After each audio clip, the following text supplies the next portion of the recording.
தூரமா இருந்த ஒரு காட்டுல சோனா குருவி தான் பொண்ணு பியூட்டி பையன் குக்குவோட ஒரு சின்ன வீட்டுல வாழ்ந்து வந்தது. கொஞ்சம் பக்கத்துலயே காலுக்காகவும் கோரிக்காகவும் தங்களோட பையன் ஜக்குவோட வாழ்ந்து வந்தாங்க. கோரிக்காவும் தேவையில்லாத விஷயத்துக்கெல்லாம் சோனா குருவி கிட்ட அடிக்கடி சண்டை போட்டுக்கிட்டே இருந்தது. அதனால சோனா குருவி ரொம்பவும் மன உளைச்சலுக்கு ஆளாகி தினமும் வேதனையிலே காலத்தை ஓட்டிக்கிட்டு இருந்தது. ஒரு நாள் காலையில சோனா குருவி தன் குழந்தைங்களோட வீட்டுல நிம்மதியா தூங்கிட்டு இருந்தது. அப்ப வாச கதவை யாரோ வேகமா தட்டுற சத்தம் கேட்டுச்சு. சத்தத்தை கேட்ட சோனாவும் வெளியே வந்து பார்த்தது. கோரியக்கா, கதவு ஏன் இவ்வளவு வேகமா தட்டுறீங்க? கொஞ்சம் மெதுவா தட்டலாம்ல, உள்ள என் குழந்தைங்க வேற தூங்கிட்டு இருக்காங்க. இவ்வளவு வேகமா தட்டினா அவங்க ஏஞ்சிட மாட்டாங்களா? சோனா, நீயும் உன் குழந்தைங்களை மட்டும் நிம்மதியா தூங்கினா போதுமா? பக்கத்து வீட்டுல உள்ள நாங்கெல்லாம் தூங்க வேண்டாம்? கோரியக்கா, உங்களுக்கு தூக்கம் வரலனா அதுக்கு நான் என்னக்கா பண்ண முடியும்? சோனா, என்ன கிண்டல் பண்றியா? எங்களுக்கு தூக்கம் வராததுக்கு காரணமே நீ உங்க வீட்டுல வளர்க்குற தென்னை மரம் தான். மரம் இருக்கிறது என்னவோ உங்க வீட்டுலதான், ஆனா அதோட கிளை இருக்கிறது எங்க வீட்டுக்கு மேல.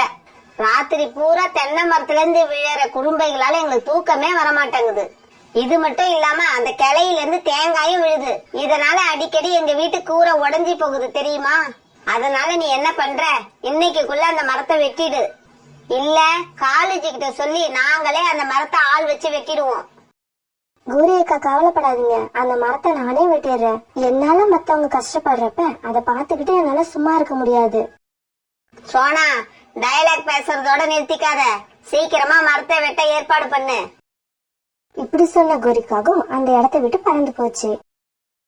கோரி இப்படி சொல்லிட்டு போன பிறகு சோனா குருவி கோடாரி எடுத்து அந்த தென்னை மரத்தை வெட்ட ஆரம்பிச்சது.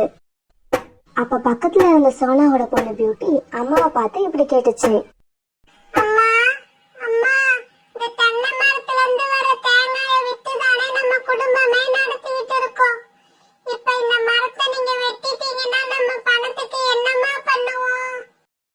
பியூட்டி, நீ சொல்ற மாதிரி இந்த மரத்தை வெட்டிட்டா நம்ம பணத்துக்கு கஷ்டப்படணுங்கிறது எனக்கும் தெரியும். இருந்தாலும் நமக்கு நல்லது நடக்கணும் என்பதற்காக நம்ம மத்தவங்களுக்கு கஷ்டத்தை தரக்கூடாது. பணத்துக்கு நம்ம வேற ஏதாவது ஏற்பாடு பண்ணிப்போம். இப்படி தன்னோட குழந்தைங்க கிட்ட பேசிக்கிட்டு சோனா குருவி தன்னோட தென்னை மரத்தை ஒரு வழியா வெட்டி முடிச்சிச்சு. குழந்தைங்களா, தென்னை மரத்தை வெட்டி முடிச்சாச்சு. இதுக்கப்புறமாவது கோரியாக்கா நமக்கு தொந்தரவு கொடுக்காம இருக்கிறாங்களான்னு பாப்போம். சரி, நீங்க வீட்டுக்குள்ள போய் இருங்க. அம்மா மார்க்கெட்டுக்கு போய் உருளைக்கிழங்கு பச்சை பட்டாணியும் வாங்கிட்டு வந்து உங்களுக்கு சப்பாத்தி போட்டு குருமா பண்ணி தரேன். பிறகு சோனா குருவி உருளைக்கிழங்கும் பட்டாணியும் வாங்கறதுக்காக மார்க்கெட்டுக்கு போச்சு. சோனா குருவி தன்னுடைய குழந்தைங்க 2 பேரையும் ரொம்ப அன்பா வளர்த்துச்சு. கூடவே நல்லது எது கெட்டது எதுங்கிற விஷயத்தையும் அவங்களுக்கு சொல்லி கொடுத்துக்கிட்டே இருக்கும். பிறகு இப்படி சமையலுக்கு தேவையான எல்லா பொருட்களையும் வாங்கின சோனா குருவி வீட்டுக்கு வந்து சமையல் வேலையை ஆரம்பிச்சது. கோரி, சோனா குருவி அந்த தென்னை மரத்தை வெட்டிடுச்சு போல இருக்கு. வெட்டிதானே ஆகணும் காலேஜி, வேற வழி? மரத்தை வெட்ட சொன்னது யாரு? சாதாரண ஆளா? கோரி. இந்த கோரி வெட்ட சொல்லிருக்கா. கோரி சொன்னதை கேட்கலன்னா என்ன நடக்குங்கிறது அந்த சோனா குருவிக்கு நல்லாவே தெரியும். அம்மா அம்மா, சோனாண்டி வீட்ல இருந்து ஏதோ மசாலா வாசம் வருது. ஆமா ஜக்கு, நீ சொல்றது உண்மைதான். ஆனா இது என்ன வாசம்னு உனக்கு சரியா சொல்ல தெரியல. அம்மா சொல்றேன் கேட்டுக்க. சோனா வீட்டுல சப்பாத்தி செஞ்சு அதுக்கு உருளைக்கிழங்கு பட்டாணி குருமா செய்யறாங்க. கோரி, நீ எங்களுக்கு எதையும் செஞ்சு தரலன்னா கூட வாசத்தை மோப்பம் பிடிச்சு அது என்ன டிஷ்ன்னு கரெக்டா சொல்ற பாரு. இதுல ஒன்னு அடிச்சுக்க ஆளே கிடையாது. காலேஜி, கொஞ்சம் சோனா வீடு வரைக்கும் போய் அவங்க என்னதான் செஞ்சுக்கிட்டு இருக்காங்கன்னு கொஞ்சம் பாத்துட்டு தான் வாங்கலேன். போறேன், போய் பாத்துட்டு மட்டும் வரமாட்டேன், சாப்பிடவும் கொஞ்சம் வாங்கிக்கிட்டு தான் வருவேன். சோனா தங்கச்சி, என்ன பண்ணிக்கிட்டு இருக்க? வீட்டுல உட்கார முடியல, அவ்வளவு வாசம் வருது. காலண்ணா, பசங்க ரொம்ப நாளா கேட்டுக்கிட்டு இருந்தாங்க. அதனால இன்னைக்கு பண்ணி கொடுப்போம் தான் சப்பாத்தியும் குருமாவும் செஞ்சேன். சோனா, ஒரு சின்ன தட்டுல வச்சு எனக்கும் கொஞ்சம் கொடு. நானும் சாப்பிட்டு பார்த்து இதோட டேஸ்ட் எப்படி இருக்குன்னு தெரிஞ்சுப்பேன். பிறகு ஒரு தட்டுல 2 சப்பாத்தியும் கொஞ்சம் குருமாவும் வச்சு சோனா குருவி காலுவுக்கு கொடுத்தது. அத வாங்கின காலு அங்கேயே உட்கார்ந்து நிம்மதியா சாப்பிட்டுச்சு. சோனா, ஏதோ அப்பப்ப உன் வீட்டுல வந்து சாப்பிட்றப்ப மட்டும்தான் எனக்கு ருசின்னா என்னன்னே தெரியுது. இப்படி சொன்ன காலுக்காக தன்னோட வீட்டுக்கு பறந்து போச்சு. காலுஜி என்னமோ வாங்கிக்கிட்டு வர போறேன்னு போனீங்க, கடைசியில பார்த்தா வெறுங்கையோட வரீங்க. கோரி, நான் சொன்ன மாதிரியே சோனா குருவி கிட்ட இருந்து வாங்கிட்டேன். ஆனா அதை இங்க எடுத்துட்டு வந்து சாப்பிட பொறுமை இல்லாம அங்கேயே உட்காந்து சாப்பிட்டுட்டேன். அப்பா, நீங்க மட்டும் சாப்பிட்டீங்கன்னா போதுமா? எனக்கு சப்பாத்தியும் குருமாவும் இப்பவே வேணும். நான் இப்பவே சாப்பிடணும். டேய் ஜக்கு, உங்க அப்பா சாப்பாட்டை பார்த்தாருன்னு வச்சுக்க, அவர் பொண்டாட்டி பிள்ளைங்க எல்லாரையும் மறந்துடுவாரு. நல்ல சாப்பாட்டை நான் பாக்குறதே என்னைக்கோ ஒரு நாள். அப்பவுமா உங்களெல்லாம் ஞாபகம் வச்சுக்க முடியும்? ஜக்கு, இவர்கிட்ட பேசிட்டு இருக்கிறது வேஸ்ட். பேசாம கிளம்பி சோனா வீட்டுக்கு போ. காலேஜுக்கு சாப்பாடு கொடுத்த சோனா உனக்கு என்ன இல்லன்னா சொல்ல போகுது? அம்மா இப்படி சொன்ன உடனே ஜக்குவும் கிளம்பி சோனா வீட்டுக்கு பறந்து போனோம். சோனா ஆண்டி, எங்க அப்பாவுக்கு நீங்க கொடுத்தத அவரு இங்கேயே சாப்பிட்டுட்டு வந்துட்டாரு. எனக்கு கொஞ்சம் கூட எடுத்துக்கிட்டு வரல. நானும் சாப்பிட்டு பாக்குறேன். எனக்கு கொஞ்சம் கொடுங்க ஆண்டி, பிளீஸ். ஜக்கு, போய் இங்க இருந்து. வர்றவங்களுக்கு எல்லாம் எங்க அம்மா கொடுத்துக்கிட்டே இருந்தாங்கன்னா நாங்க எப்ப சாப்பிடுறது? உங்க அப்பா இப்பதான் வந்து சாப்பிட்டுட்டு போனாரு, அவரு பின்னாடி நீயும் வந்துட்ட. குக்கு, வீட்டுக்கு வந்தவங்க கிட்ட இப்படி எல்லாம் பேசக்கூடாது. நம்மளோட சாப்பாட்டை மத்தவங்களுக்கு பகிர்ந்து சாப்பிட்டோம்னா வயிறு மட்டும் நிறையாது, மனசும் நிறையும். இப்படி சொன்ன சோனா குருவி ஜக்குவுக்கும் ஒரு தட்டுல சப்பாத்தியும் குருமாவும் வச்சு கொடுத்தது. ஜக்கு, இந்தா, இது எங்கேயே உட்காந்து பொறுமையா சாப்பிடு. சோனா இப்படி சொன்ன உடனே ஜக்குவும் அங்கேயே உட்காந்து சாப்பிட ஆரம்பிச்சான். சோனா அதோட குழந்தைங்க 2 பேரும் இப்படி எல்லாரும் சாப்பிட்டு முடிச்சாங்க. பிறகு சோனா கூட்டுல படுக்க குழந்தைங்க 2 பேரும் பேச ஆரம்பிச்சாங்க. குக்கு, போன வாரம் மார்க்கெட்டுக்கு போனப்ப உன்னை விட நான் தான் வேகமா பறந்து போனேன், தெரியுமில்ல? இல்ல, நீ பொய் சொல்ற. அம்மாவை கேளு, அம்மாவுக்கு தெரியும். நான் தான் முதல்ல பறந்து போய் மார்க்கெட்ல இறங்கினேன். குக்கு, நீ மார்க்கெட்ல போய் இறங்கினதா நான் ஒத்துக்கிறேன். ஆனா நீ முதல்ல இறங்கல, கடைசியா இறங்கின. இப்படி சொன்ன பியூட்டி விழுந்து விழுந்து சிரிச்சுச்சு. காலேஜி, கொஞ்சம் சோனா வீடு வரைக்கும் போய் சோனாவோட குழந்தைங்களை கொஞ்சம் சத்தம் போடாம இருக்க சொல்லிட்டு வாங்க. படுத்தா நிம்மதியா தூங்க கூட முடியல இந்த வீட்டுல.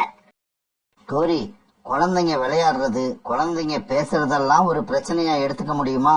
நான் போய் எதையும் சொல்ல மாட்டேன். வேணும்னா நீயே போய் சொல்லிக்க. பிறகு கோரிக்காக சோனா குருவி வீட்டு வாசலுக்கு பறந்து போச்சு. அங்க போய் வாசல்ல நின்னு சத்தம் போட்டு இப்படி பேச ஆரம்பிச்சது. சோனா, இந்த இடத்துல உங்க வீடு மட்டும் இல்ல, அக்கம் பக்கத்துலயும் வீடு இருக்கு. எந்நேரம் பார்த்தாலும் உன் குழந்தைங்களை பேச விட்டு நீ என்ன வேடிக்கையா பாத்துக்கிட்டு இருக்க? பேசறதுக்கு ஒரு நேரங்காலம் இல்ல. இந்த ராத்திரி நேரத்துல கூட உன் குழந்தைங்க இப்படி சிரிச்சு விளையாடிக்கிட்டு இருந்தா நாங்கெல்லாம் எப்படிதான் தூங்குறது? குழந்தைங்களா, சத்தம் போடாம இருங்க. பாருங்க, கோரி ஆண்டி வாசல்ல நின்னு எப்படி கத்திக்கிட்டு இருக்காங்கன்னு. நீங்க பேசி விளையாண்டு இருக்கிறது அவங்களுக்கு ரொம்ப தொல்லையா இருக்குதா. கோரி ஆண்டி, நீங்க போங்க. நாங்க எங்க வீட்ல பேச கூட எங்களுக்கு உரிமை கிடையாதா? நீங்க தினமும் எங்களுக்கு ஏதாவது ஒரு விதத்துல தொல்லை கொடுக்கறீங்க. நாங்க அதை ஏன் பொறுத்துக்கிறோம்? நீங்க எங்க சத்தத்தை கொஞ்சம் பொறுத்துக்கிட்டாதான் என்னவா? சோனா, உன் பொண்ணுகிட்ட சொல்லி வை. சின்ன பசங்க மாதிரி பேசணும். பெரியவங்க மாதிரி பேச ஆரம்பிச்சது ரெக்கைய ஒட்ட வெட்டிடுவேன். பியூட்டி, பேசாம இரு. கோரி அக்கா, நீங்க போங்க. இதுக்கப்புறம் சத்தம் வராம நான் பாத்துக்கிறேன். மறுநாள் பொழுது விடிஞ்சிச்சு. காலையில கண் வச்ச கோரி தான் வீட்டுல இருந்த குப்பை எல்லாத்தையும் தூக்கிட்டு வந்து சோனா குருவி வீட்டு முன்னால போட்டுச்சு. ராத்திரியில என் தூக்கத்தை கெடுத்த சோனாவுக்கு இப்படி செஞ்சாதான் புத்தி வரும். குப்பைய போட்டுட்டு இப்படி சொன்ன கோரி பிறகு அங்கிருந்து தான் வீட்டுக்கு கிளம்பி போயிடுச்சு. காலையில கண் விழிச்சு வாசலுக்கு வந்து பார்த்த சோனாவுக்கு இந்த மாதிரி குப்பைகள் கடந்தது பெரிய அதிர்ச்சியா இருந்தது. உடனே கோரிக்காகத்துக்கு குரல் கொடுத்தது. கோரி அக்கா, இந்த குப்பைகளை என் வீட்டு வாசல்ல யார் கொண்டு வந்து போட்டது? நீங்களா போட்டீங்க? சோனா குருவி இப்படி கேட்டதும் கோரிக்காக சோனா குருவி வீட்டு வாசலுக்கு வந்துச்சு. ஆமா சோனா, குப்பைகளை நான் தான் கொண்டு வந்து போட்டேன். ஆனா இதை கேட்கறதுக்கு உனக்கு என்ன உரிமை இருக்கு? நான் ஒண்ணும் உன் வீட்டுக்குள்ள வந்து போடல, கவர்மெண்டோட இடத்துலதான் போட்டிருக்கேன். அட அப்படியா கோரி அக்கா? அப்ப நான் என் வீட்டுல இருக்க குப்பை எல்லாத்தையும் எடுத்துட்டு வந்து உங்க வீட்டு முன்னால இருக்க கவர்மெண்ட் இடத்துல கொட்டவா? சோனா, நீ ஒரு தடவை கொண்டு வந்து கொட்டிதான் பாரு. இந்த கோரி வீட்டுக்கு முன்னால குப்பைய வந்து கொட்டினா என்ன நடக்கும்னு நீ அதுக்கப்புறம் தெரிஞ்சுப்ப. கோரியும் சோனா குருவியும் இப்படி பேசிக்கிறத கேட்ட குக்குவும் பியூட்டியும் இப்ப வாசலுக்கு வந்தாங்க.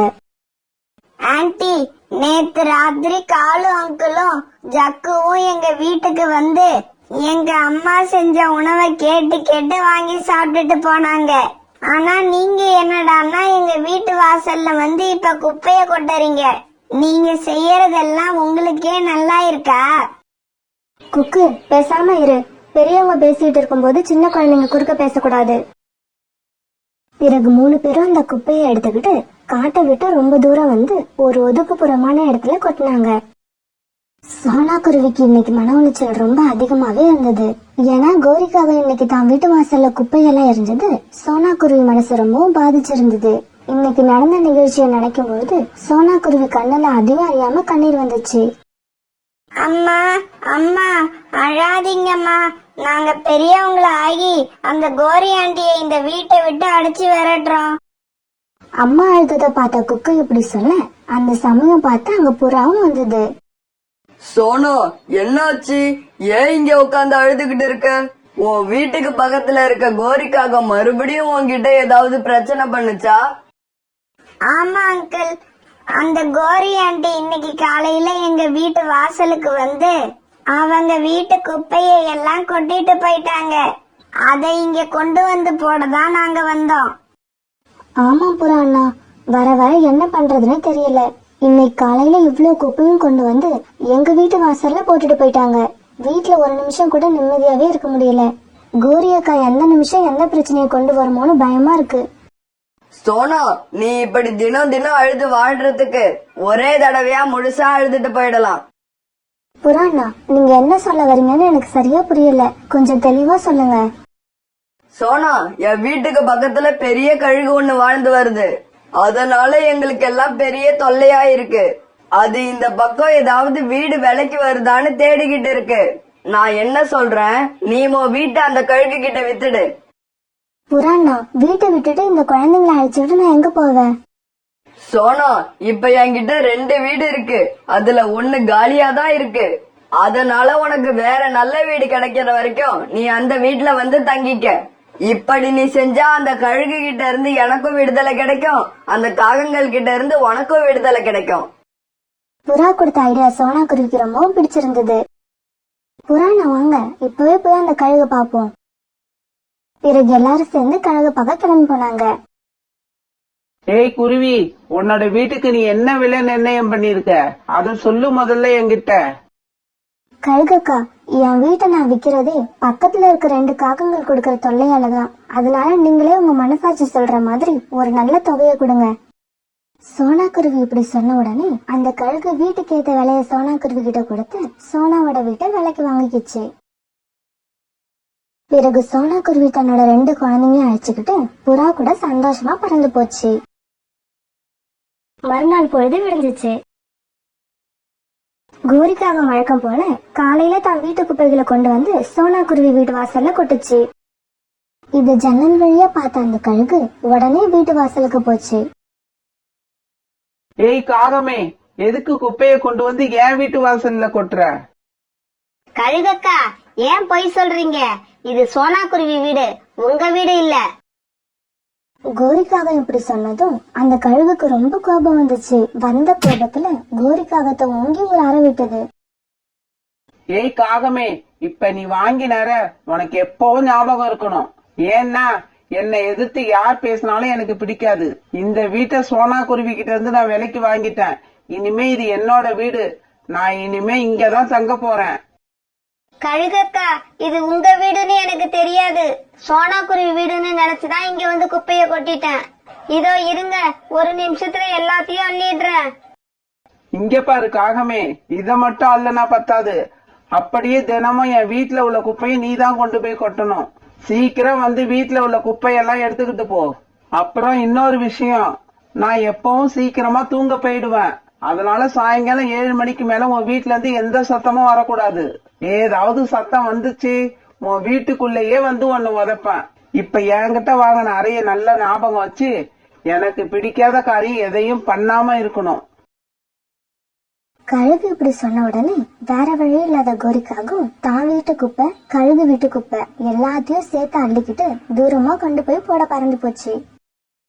காலுஜி, அந்த கழுகு கிட்ட வாங்கின அறையால எனக்கு இப்பவும் தலையெல்லாம் சுத்துது, வாந்தி வர்ற மாதிரி இருக்கு. கோரி, ஒரு நிமிஷம் நல்லா யோசிச்சு பாரு. அந்த சோனா குருவியால நமக்கு ஏதாவது பிரச்சனை இருந்ததா? அதால நமக்கு நிறைய நன்மைகள் தான் நடந்துச்சு. இருந்தாலும் நீ அந்த சோனா குருவிக்கு விடாம தொல்லை கொடுத்துக்கிட்டே இருந்த. நீ பண்ணுன அந்த பாவத்தாலதான் இப்ப கழுகு கிட்ட மாட்டிக்கிட்டு முழிக்கிற. ஆமா காலுஜி, நான் செஞ்ச தப்புக்கு எனக்கு சரியான தண்டனை கிடைச்சிடுச்சு. வீட்டுக்கு குடி வந்த முத நாளே இந்த கழுகு இந்த அறை அரைஞ்சதுன்னா போக போக இதுகிட்ட நான் எவ்வளவு அடி வாங்க போறேன்னு எனக்கே தெரியல. அத நினைச்சாலே எனக்கு அடி வயிறெல்லாம் கலக்குது காலுஜி.